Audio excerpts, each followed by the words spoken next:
qui nous occupe, qui doit nous occuper beaucoup lors de cette période. On a tous les jours, toutes les semaines, des changements, ce qu'on appelle en Israël des hanchayot, des recommandations, des obligations que va nous donner le gouvernement vis-à-vis de comment se comporter. Sauf que la question qu'on se pose tous là-dedans, c'est de dire qu'au fond, ce n'est pas parce que le gouvernement a décidé du jour au lendemain d'ouvrir les magasins que hier à 18h42, c'était dangereux et aujourd'hui à 19h50, c'est plus dangereux. Donc la question qu'on va tous se poser là-dedans, dans le cadre entre guillemets réglementaire qui va se poser à nous, c'est de dire, moi, comment je vais venir m'inscrire dans cette situation et au fond, quel degré de risque je suis prêt à prendre. Cette question, en tout cas, moi, elle s'est posée de façon très forte parce qu'au début de la crise, on s'est posé la question ou non de continuer les minyanes à la synagogue. Évidemment, dans le cas de respect des lois, de respect de la réglementation, en faisant attention le plus possible. Mais au fond, on va se poser la question, c'est vrai que tu fais attention, mais au fond, même une chance sur 100, même une chance sur 1000, à quoi bon? Est-ce que vraiment c'est ça que Hachem veut de toi? La question que je voudrais vous poser ce soir, et j'espère donner quelques éléments de réponse, c'est au-delà de la question personnelle. Est-ce que cette question est une question personnelle? Est-ce qu'au fond, on doit respecter la loi et c'est tout? Est-ce qu'on doit aller au-delà de la loi? Quel regard la Torah va nous proposer d'apporter cette question qui est, on doit faire attention à notre santé, oui, mais à quel point? Est-ce qu'il y a une limite à soi? Parce qu'au fond, si je pousse ça à l'extrême et d'une certaine manière, je vais un peu à contre-pied des autres intervenants qui vont nous expliquer à quel point c'est très important de faire attention à sa santé. Mais si c'est comme ça, alors je ne sors plus de chez moi. Dans tout, il y a un risque. Alors, à chaque fois que je vais sortir de chez moi, je vais me poser la question. Alors, sortir dehors sans masque et commencer à prendre les gens dans les bras, on est tous d'accord que c'est interdit, mais la Torah ne veut pas ça de nous.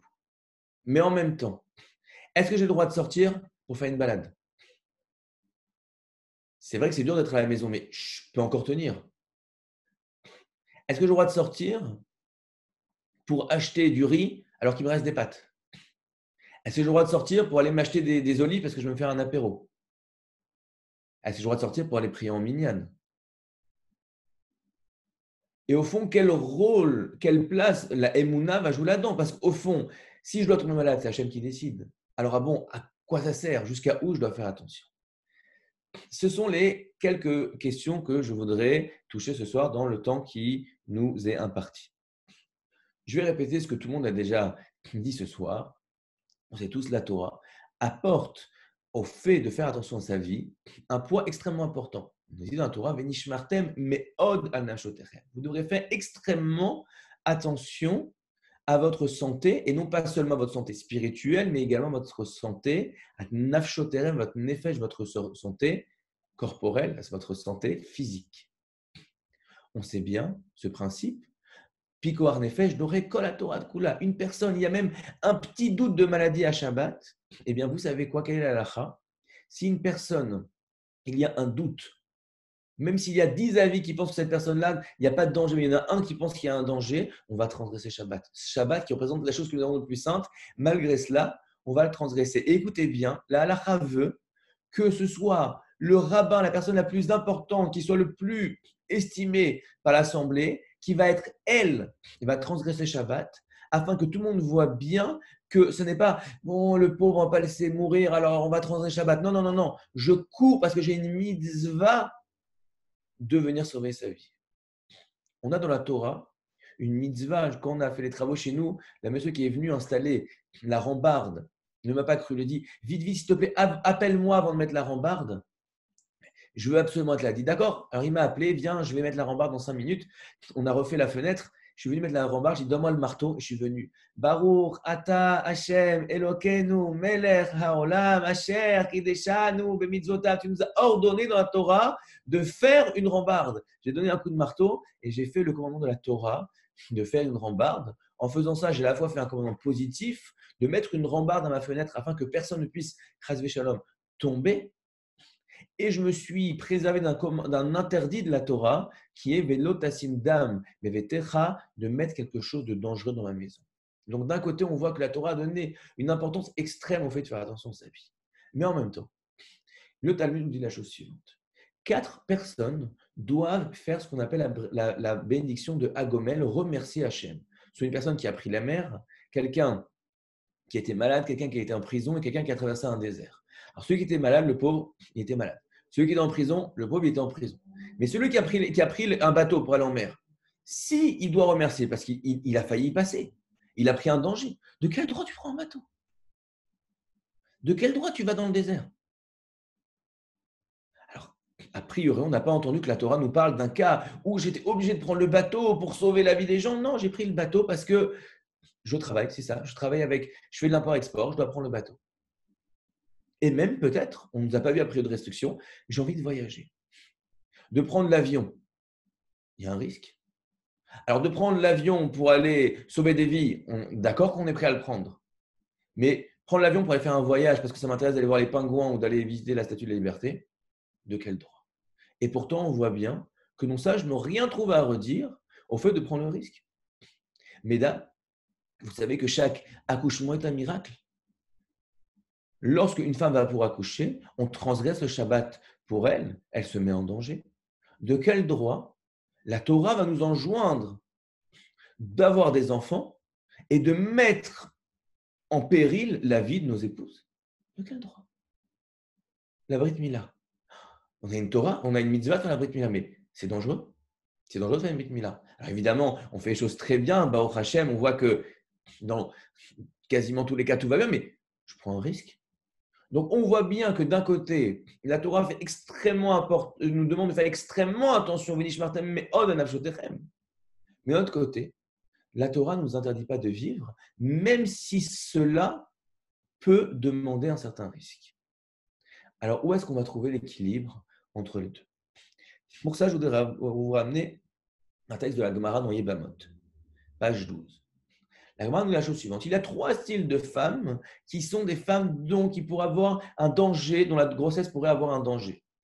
Et la Torah nous dit, bien que de façon générale, ce soit interdit certains modes de contraception, eh bien, parce qu'à l'époque, la pilule n'existait pas, eh bien, pour ces 3 femmes-là, il y a un avis dans la Torah qui dit, eh bien, elles auront le droit, elles ont même l'obligation de faire appel à ce mode de contraception pour ne pas se mettre en danger de tomber enceinte. Viennent les sages et nous disent, on n'est pas d'accord. On n'est pas d'accord. Écoutez bien. Mais Shameshet qui est d'Arka Veolechet, elle a qu'à avoir une vie normale. Et bien, Hachem, elle trouvera même enceinte. Et on aura pitié d'elle depuis le ciel. Akash Baruch Hu, et là, va veiller sur elle. Chez Nehemar, comme c'est écrit dans les Télim, Shomer Petaim Hachem. Hachem garde le simple. Au fond, si on réfléchit, je ne suis pas en mesure d'avoir un contrôle total sur mon existence. Je fais ce que je peux. Mais au bout d'un moment, je dois être capable d'être dans le lâcher-prise, de dire Hachem, maintenant c'est à toi. Évidemment, me mettre en danger pour rien, sauter d'un pont, non. Mais vivre sa vie, Shomer Petaim Hachem. Dieu préserve les simples. Dans un autre endroit dans la Gemara, encore dans les Bamot, à 72, la Gemara va nous dire la chose suivante. Il y a un risque, d'accord, je ne comprends pas bien ça, à faire une Brit Mila un jour nuageux. Si vous voyez que le ciel est plein de nuages, c'est dangereux de faire une Brit Mila, comme ça nous dit la Gemara. Alors, a priori, on n'aurait pas le droit de faire une Brit Mila ce jour-là, vu qu'on va mettre le bébé en danger. Vient la Gemara nous dit la chose suivante.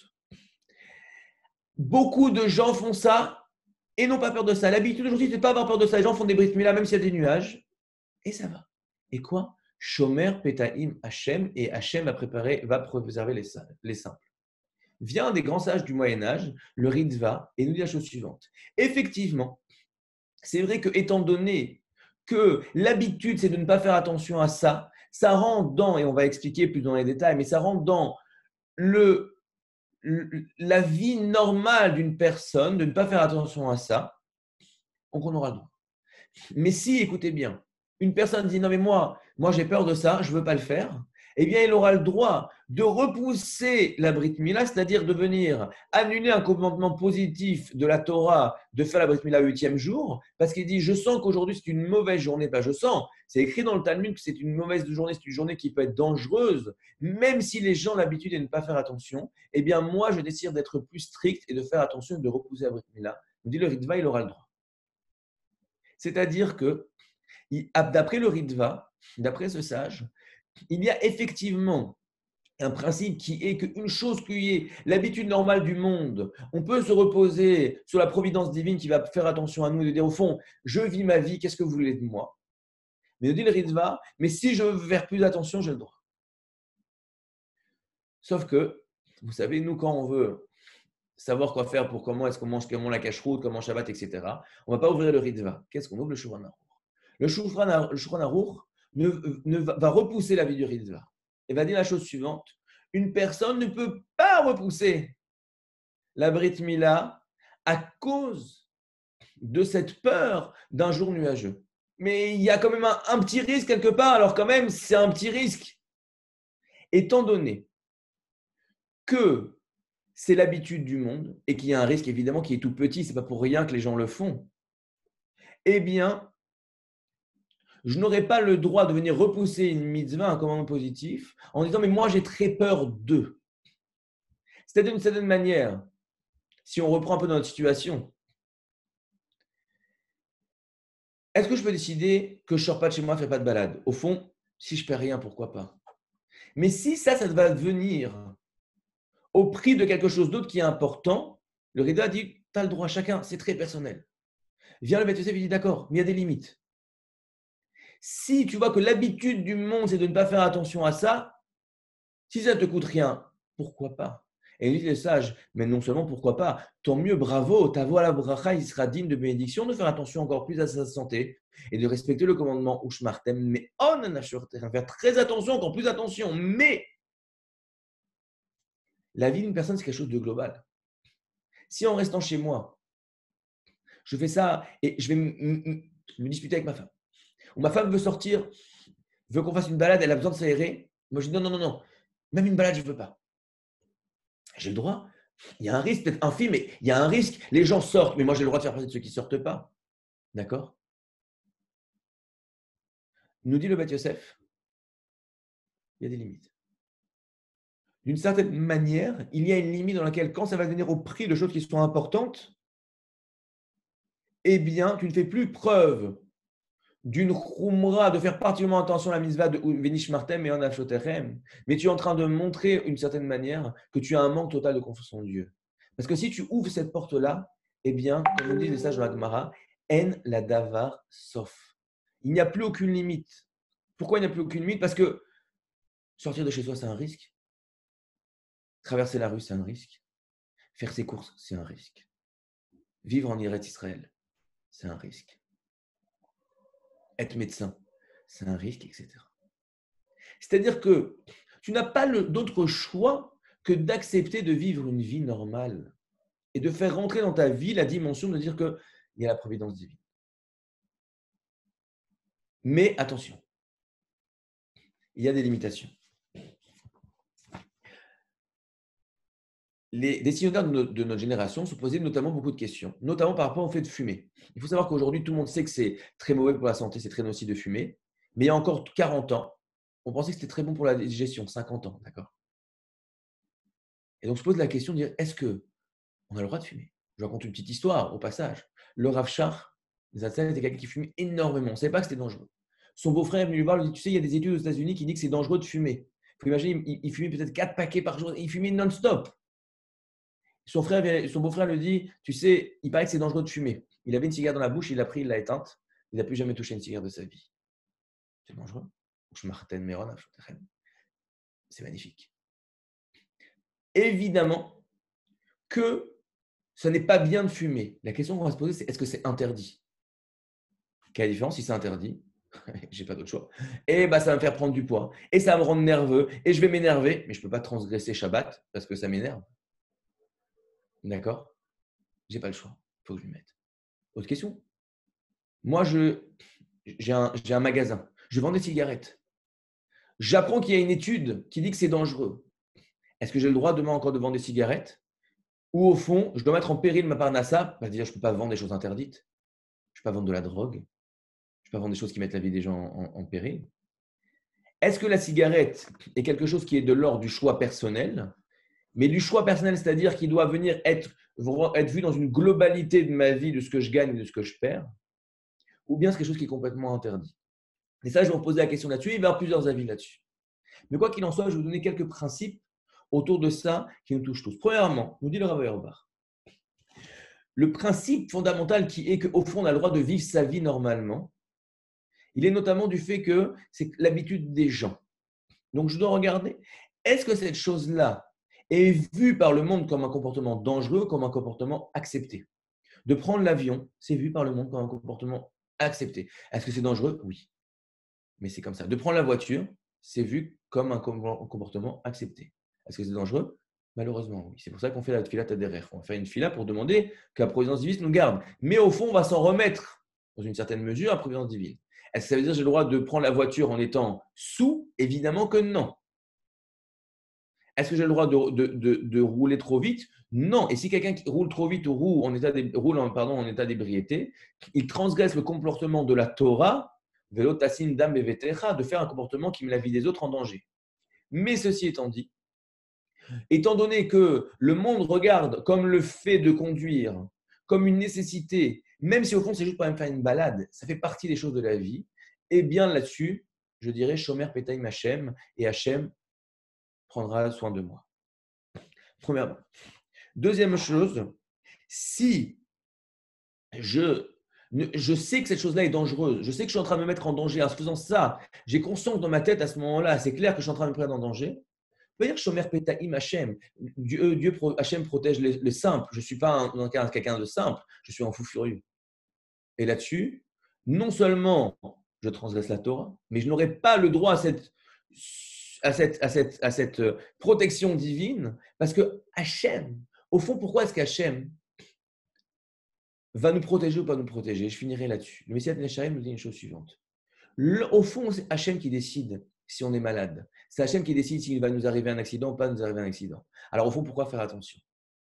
Parce qu'écoutez bien, d'utiliser sa tête, ça n'est pas juste. Entre dire, il n'y a pas Dieu, donc c'est moi qui contrôle. Hachem a donné une tête, c'est pour que je l'utilise. Nous dit le Messiah Yesharim.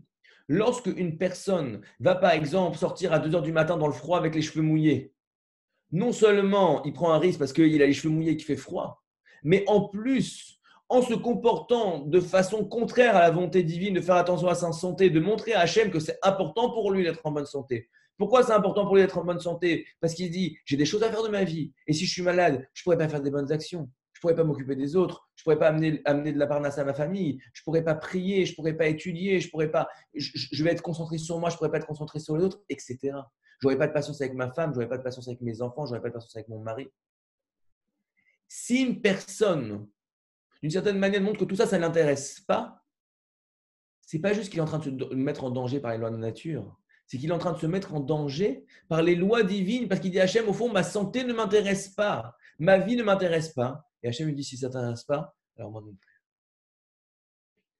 Au fond, la première question qu'on doit se poser, avant de savoir jusqu'à où est la situation actuelle, ce n'est pas facile parce que les éléments ne sont pas évidents.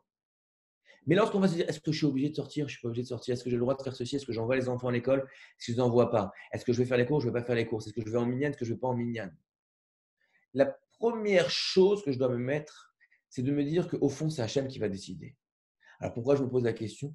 Parce que c'est mon obligation à moi, vis-à-vis d'Hachem, de montrer que c'est important pour ma vie, de me dire, au fond, dans la globalité de ma vie, qu'est-ce que je dois faire? Qu'est-ce que Hachem attend de moi? Et une fois que j'aurai pris le temps de me poser cette question et que j'aurai pris la bonne décision et que j'aurai fait le bon processus, alors à ce moment-là, on pourra me dire Shomer Petaim Hachem. Hachem garde le simple en disant Hachem, tu m'as demandé quoi? Je peux pas, j'ai pas tous les éléments. Mais avec tout ce que tu m'as donné, avec l'intérêt que tu m'as donné, avec les gens à qui j'ai posé les questions, avec tout ça, j'ai fait au mieux. Maintenant, c'est à toi de jouer. Et Hachem, qu'Hachem nous donne à tous une excellente santé et qu'on puisse sortir très vite de cette situation difficile et que l'on puisse, Bezat Hashem, retrouver tous les gens qui nous ont quittés, que ce soit les Yenu Nishmatam, avec la venue du Mashiach très bientôt, et tout de suite la place à Rav Simcha.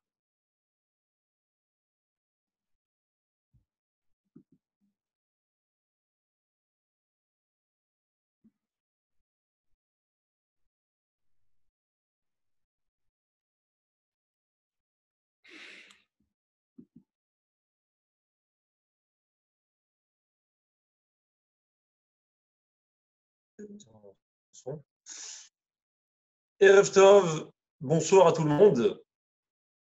Chazak ou Baruch à cette merveilleuse équipe de l'Ève pour cette soirée qui, comme toujours, est magnifique.